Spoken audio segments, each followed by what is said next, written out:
And let me start by a quote. I think you may know O.R. Tambo is the long leader of ANC during exile, and he is revered for his wisdom. And once he said, a nation that does not invest in its youth does not deserve a future. I see this is critical for us as Eritreans too. And for me, it has three interpretations. If a country, as in apartheid South Africa, does not invest in quality education and other developmental necessities, it will not have a future, because the youth are tomorrow's leaders and will be ill prepared if they don't have the necessary preparation to lead the country forward.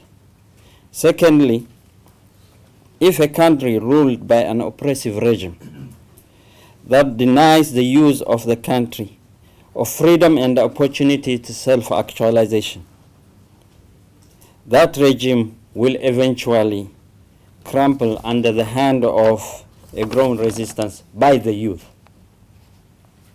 Thirdly, understanding of the O.R. Tambo's interpretation or quote is even more critical for us.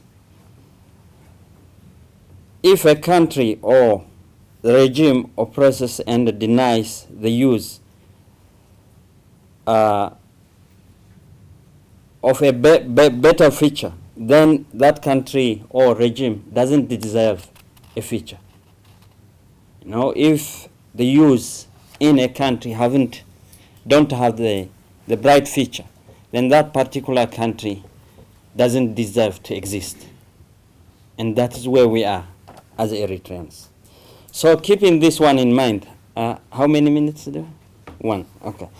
Keeping this one in mind, and all the predicaments of the Eritrean youth that we have experienced and we have seen.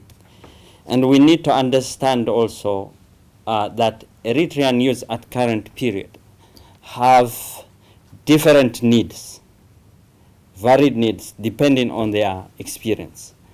We know there are a group of young people called Wasai, according to the regime's characterization. These are young people who may be around 30 to 40 years old, who fought in the border conflict and who went through national service, and they have a different kind of needs, these people.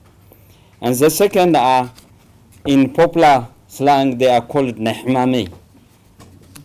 These are from 17 to 25.